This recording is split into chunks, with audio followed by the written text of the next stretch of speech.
welcome to Beyond Focus TV show. I'm your host, Oni Higgins, and we have a powerful show tonight with Malik Canty. But first, a quick break. We'll be right back. Beyond Focus TV allows you to discuss contemporary topics affecting the Caribbean people on both a national and local level. The show features informed guests who offer insight, debate, and evaluate various issues. Beyond Focus TV builds on the station's mission to provide useful information to the Caribbean people in New York and abroad. Beyond Focus TV, where our viewing audience can get educated, informed, and empowered. Welcome back to Beyond Focus TV show. I'm your host, Oni Higgins, and we're joined with Malik Canty, retired educator and poet. How are you doing tonight? I'm feeling fine and ready to do it this time. That's great. We're happy to have you here. I know that we were chatting a little bit earlier, talking about how powerful and motivational of a show that this is going to be tonight. So I'm sure our viewers at home are also excited. Oh, yes, a bird landing. Oh, yeah. Yep. So just talk to me on what inspired you to get into the career path that you are on right now. Well, because there's so much wrong going on in the world, and somebody needs to be a voice to speak on that wrong and act like they don't see that wrong, hear that wrong, or feel that wrong. So ever since I believed I picked up a pen, I knew that I was one of those ones who had to be a voice for those who don't know how to speak for themselves, those who refuse to speak for themselves, and those who don't realize that it's important to speak up for self. You know, I believe you shouldn't play blind if you're not blind. And that's why a lot of stuff is not addressed because of those, you know. And you mentioned, what did you say people call you, the bird? Word bird. Word bird. So talk to me on how do you inspire or how do you motivate other people, and why do you think that was your calling? Oh, because I have a gift for talking to people, and they tell me what's actually bothering them on the surface, but I reach into that pool of where you don't want to talk about, because I sense it. I always say I write well because I see well, I hear well, and I feel well. So the stuff you tell me on the surface that you don't just want to keep to yourself, I go into that pool that you don't want to talk about, because that's where the pain is. You know, the pain is really underneath the waters that we don't talk about. And my duty, I believe my gift is to bring that out so that we face stuff head on. You know, I like to give direct deposit truth, or I know how to make you fall out of slip and get the truth so it don't hurt so much. But you need to face the truth. What's a direct deposit truth? Direct deposit truth is when I don't beat around the bush and tell you about the things that you need to hear directly. Too many people like to get diluted truth. Even when there's proof, they want diluted truth because they can't take it directly. But sometimes you need direct truth to move you, to stir you, to motivate you, to awaken you. So I kind of like feed off, like whenever I'm out on readings, my audience is based on, I get my stimulation from the audience. I can walk into a room and I could see the thoughts in the eyes where they ain't coming out the lips. And since I sense that, I could usually bring up something about that and we could have discussion based on that. A lot of people don't like to talk about their pain. They like to keep it buried. They like to keep it hidden. And we take pain so personal when pain is universal. Everybody goes through something, you know. And since we're not iRobotic and iRobot, we need to speak on that stuff so that it stops being a problem for us, you know. Because too much pain stunts your growth. If you don't talk about it, it's going to stunt your growth, you know. And so the way out, I believe, is to talk it out, you know, and talk it out truthfully. You know, but some people, you know, they like to keep things reserved, and they figure people can't handle some of the issues that they are facing, so they keep it as on a personal level instead of universal level. It don't belong to you exclusively. Yeah, you sound super passionate about almost being a healer a little bit with your words, right? Well, I what it is I write so that you understand that your problems are not just personal; they're universal. So you don't keep it in that box that it's only mine that I'm suffering. It's not. It's global. Like I would say, global stuff is the stuff that happens to everybody in the world. It doesn't happen in the neighborhood. It happens globally. Every other neighborhood got the same problems as a neighborhood that's not in the paper with the problems. They're just not getting the press. Like the death angel don't say, I'm going to bypass this area. It passes every area. you know. And I believe that our people needs to confront those stuff that we don't like to talk about. Confront those issues that really are happening and keeping us, instead of being stronger, we're getting weaker because we're denying those things that we need to face. You know, because it's not in our neighborhoods. We think, oh, that shouldn't bother. You know, that bother me. That's over there. Those folks over there. It will closer and closer. It gets come to you when you ignore it. You know, sometimes I think that oftentimes in our communities it is mainstream or it is confronted a bit. And in other communities, why people would think, like, as you said, the problem is universal. People would think that the problem isn't universal because you don't see it. You don't hear about it. It don't hit the press. Right. Or you don't even hear them talking about it outside of their community. Right. So, like, what are your thoughts on that? Because I know you're saying, like, you should speak about it and be comforting about it and you're not alone. But what about people who would feel like they are alone in this and they don't see other communities going through Well, I believe those people who keep that stuff locked up and boxed up, those are our explosions. Because you can't keep containing pain. It has to be released. Other than that, it affects you on the inside and the outside. And so I believe that if we don't, if we keep ignoring the signs, eventually that boomerang is going to come closer and closer. And then you have to address it because you can't fix it if you never knew that it was coming in your direction. If you always ignore it, that stuff will never happen to us. That's like somebody saying, I'll never get sick. It's not true. You're not iRobot. Something in you is going to break down along your aging process. No matter how well off we appear in our mind, the body got its own different schedule. You know. So I believe that we can summon some of that inner strength when we recognize that it's a pool of hurt out there that maybe I can swim in a direction to help somebody after I help me. Because you can't help nobody unless you help you. You know. You can't give your all when you bleeding on the side.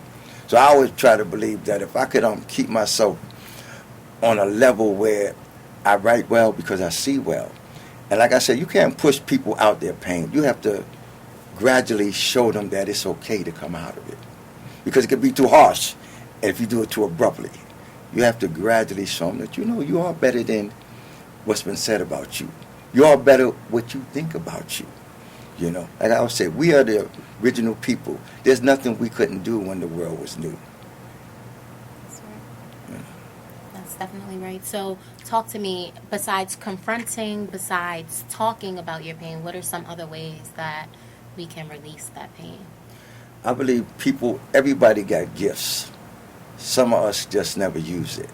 So I used to always tell my students that, look, don't ever say that you can't create nothing, because we were all born with gifts inside of us. Sometimes we focus so much on other people's gift that we never give our own a chance to grow. And so my idea is to always try to reach somebody so that I could elevate them, motivate them, stimulate them, because then they'll be on their own and they'll come strong. I don't believe that God made people weak. I believe conditions, situations, your own mentality makes you weak. But I also believe that out of that weakness, you could find your strength. Absolutely, and finding your strength is important. But we are going to take a quick break, and we'll be right back.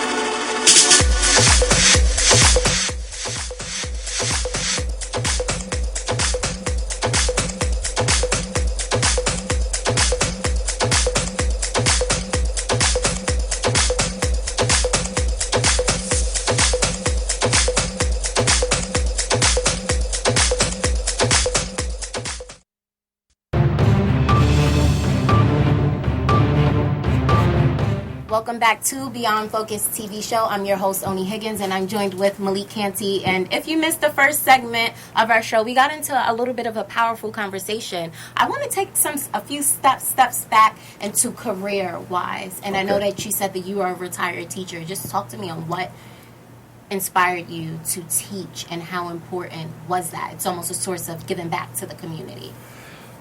Well, teaching, I believe, everywhere I go is my classroom. Everyone I run into is a teacher of some sort.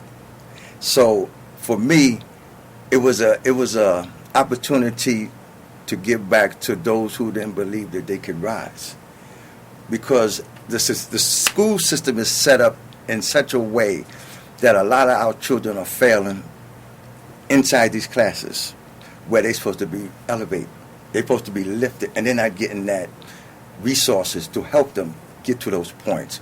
So I've seen a lot of students with deadened eyes and no fire.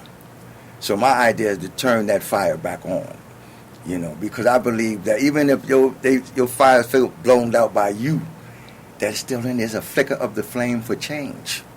And I try to direct them to that flame of themselves. I want you to acknowledge the greatness all around you, but I want you to see your greatness too. Mirror, mirrors on the wall, if you don't see yourself standing tall, you should never feel small. Absolutely. You mentioned igniting the flame. So talk to me on how important is passion and why everybody needs passion.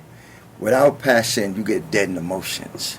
Passion is a motivator. It's a stimulator. It makes you want to reach out and do something. It's like a plant without water, it can't grow. So to me, knowledge is like water. Children to me are like plants. And you got to water them with real water. You can't water a plant with Kool-Aid.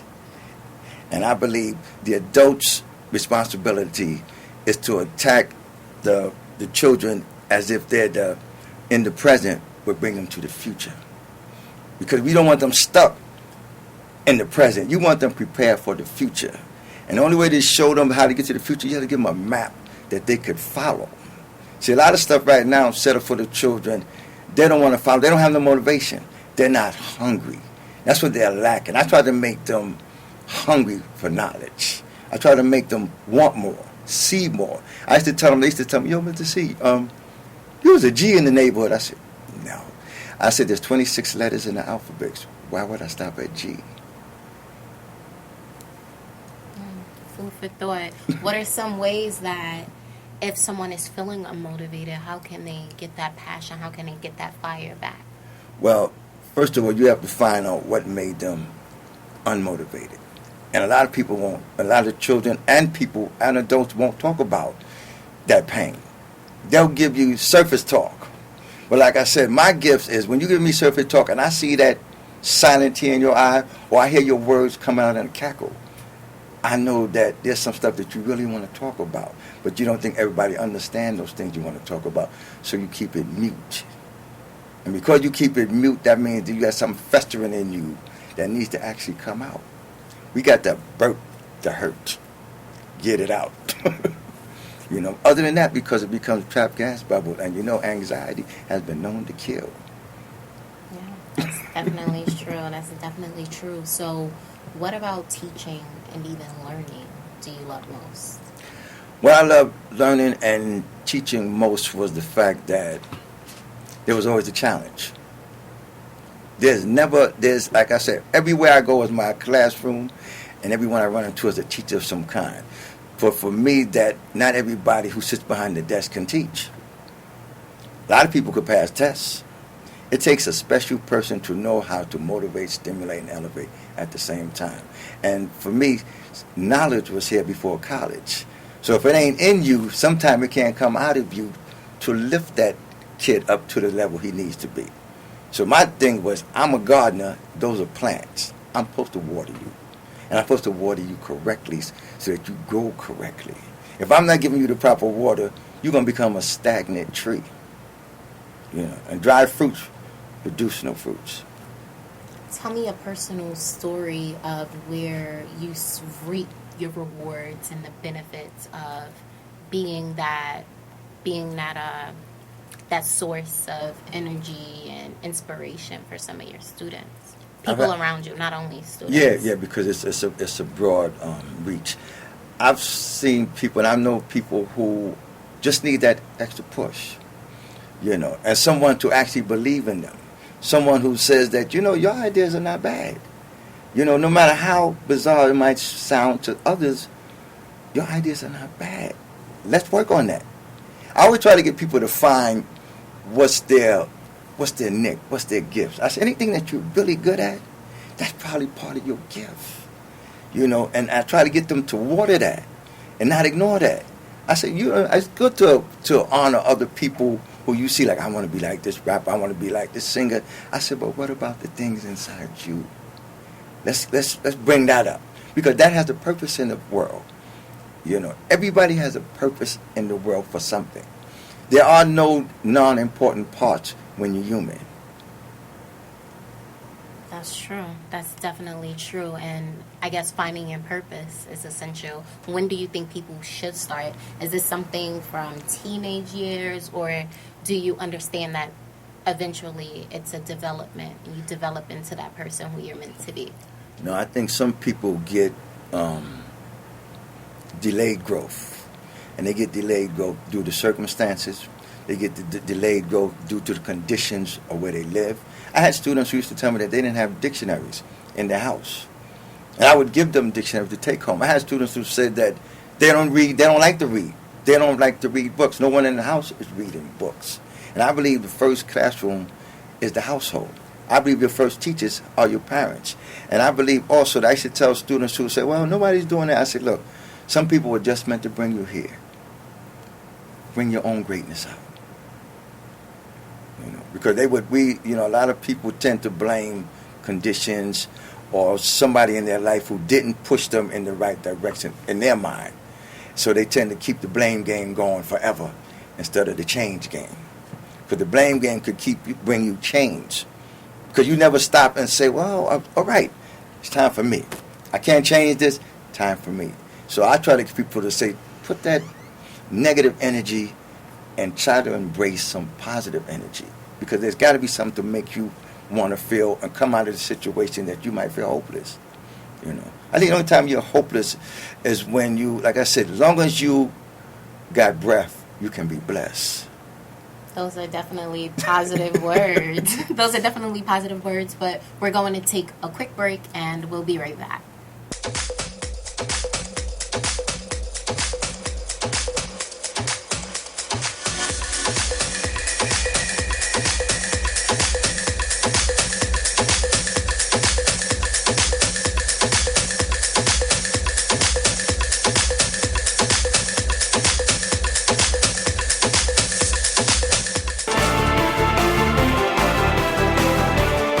Welcome back to Beyond Focus TV show. I'm Oni Higgins and I'm joined with Malik Canty. Now, we started off speaking about early career and a lot of inspiration and motivation and finding your purpose. But now I want to get into what we all probably are waiting for. We want to hear some words from you. If you had words to give to your younger self, what would they be? Well, words I would give to my younger self. I would tell myself to not suffer peacefully. Because as we speak, our human emotions have been revised. Everything that hurts, we try to hide. Our means of achieving equality have been diluted. We have accepted the rules of suffer peacefully. Our raging fire has become a flicker of the flames that it once was. Our war cries have become number one on the radio chart. So instead of being angry, we go dancing. Suffer peacefully is what the ruling classes preach, or true freedom will never be within your reach. Suffer peacefully while you're being violated, annihilated, kept on hold and under someone else's control. Suffer peacefully, but the years haven't changed, only the game. They want you to keep your anger bottled up, for all hell's gonna break loose if you ever truly erupt. Suffer peacefully, if you will, because anxiety has been known to kill. So that's what I would say to my younger self to catch up to this self. Past, present, future combined. I absolutely love that. Tell me, for people at home who are probably watching, if they're feeling unmotivated or they don't know their purpose or they're feeling maybe lost in life right now, what would you say to them? I would say to them, like I said, I can express myself more verbally when I have my organized thoughts. than my scattered thoughts. Because my scattered thoughts, they'll never take a walk in the wrong direction, but my organized thoughts. So, since we are near the end, this is what you say, what would I tell the people that they need to find out about their Nick? I'm going to tell you, if I was doing an autobiography, poetic, about me, I would start off with this piece called I Be. I don't know what your talents and gifts are, but I know mine, and I be poet. The one with the loaded mouth gun, the one whose words are not frozen, whose words can arm themselves with nuclear warheads, targeting the epicenter of your heart and mind at the same time. I be poet, not self-appointed, God-anointed. I be poet, the one who grew to understand that being a poet in the heart and the soul was a gift from a higher power. A gift that I know I must share to an ear that is willing to hear the cries and joys of humanity through my words. I be poet, not afraid of words, a builder with words, a chef with words, a believer in the power of words. I be poet, born to speak out and speak about. I be poet, not afraid to see life as it is, without the sugar coating, without the illusions that peace on earth is in the heart of everybody on earth. I be poet, dangerous to some because of my ever-activated mind gun, reaching into your emotional pool and bringing out lost feelings, forgotten feelings, and some things you probably should still be feeling. Seeing life through the eyes of a child, the eyes of the wise, is what I compose my thoughts from, representing great poets of the past, present, and the future, with style, with rhythms and rhymes that linger in the mind. I be poet. Words are me, and I am filled with words. I be poet. Who you be? Wow. I love that. That was super intriguing. I mean, what's your process of going into writing something like that? It's actually, I have a piece already. It comes to the bones. You know, I never run out of material because all you have to do is open your eyes and actually see and not pretend what you see. Because even if you pretend what you see, you could come up with something. So I never run out of material because there's always truth and there's always proof to the truth. And so I kind of like beam in on getting rid of all of the deception, getting all the negative energy, and forming something positive out of my words to lift you up because I'm the bird. And if I land by you, there's a message for you. Do you dedicate certain time to write? Do you write in a journal? Are you writing in your phone? Or is it just what comes to thought and you just put it pen to paper? Well, now that I'm older, I think I've been writing for so long. People have told me, yo, Malik, I have some of your stuff on. When you wrote it on a piece of back of board, piece of paper, Malik, I still have. I have people now, I have students that I meet 10, 15 years. You know, I still got your poem on my refrigerator because I cover all aspects of life. I don't just, you know, I'm not what they say, just a one-track poet because the world is not one track. There's a lot of facets to the world, and my gift is to speak on all of them when I have an opportunity to. Because there's always something to say that can lift somebody, you know. And there's also some things you could say that could depress somebody. I try to always stay on the positive flow to keep the word hope alive. Absolutely. And what do you do when you have writer's block? I'll never get writer's block. Really? Never get writer's block. It's interesting. Yeah, people always say, do you have... I said, no. I have... words are me, and I'm filled with words. Even when I ain't trying to write or recite, it just come up, you know. Like I said, take a little something small and turn it into a big gumbo of some stuff that somebody needs at that moment. And when I say at that moment, I've been in. There's so many places where word is needed, and I'll reach into my reservoir of stuff and I'll come up with it. Because there's always something that could enhance something. Or something that needs to be spoken. There's so much sad stuff going on in the world. And there's some people need to hear some happy stuff along the way. We got to get away from gloom and doom, you know, because like I said, we are the original people. We are the first people on the planet. And though we've been knocked off balance, we can we find ourselves and we define ourselves. Amazing. Tell us, how can people get in contact with you? How can they read more and learn more about your work? Well, as we speak, I have 5 books. I can be reached at poeticwordbird@gmail.com. I could be reached at Malik Canty at yahoo.com. And if you go on hub pages where I'm Poetic Wordbird, I have over 348 pieces of real life stuff that when you pick up, you won't be able to put it down because I don't play around. I love that. I love that. Well, Mr. Wordbird, a.k.a. Malik Canty, thank you so much for joining us tonight. Such a powerful conversation. And for those of you at home watching, welcome. Thank you for joining us to another Beyond Focus TV show. If you missed tonight, don't worry. You can catch it on Thursday. Also online. Make sure to like, comment, and share with your family and friends. Have a good evening. Beyond Focus TV show wants and needs your feedback. Did we blunder? Please let us know so we can improve.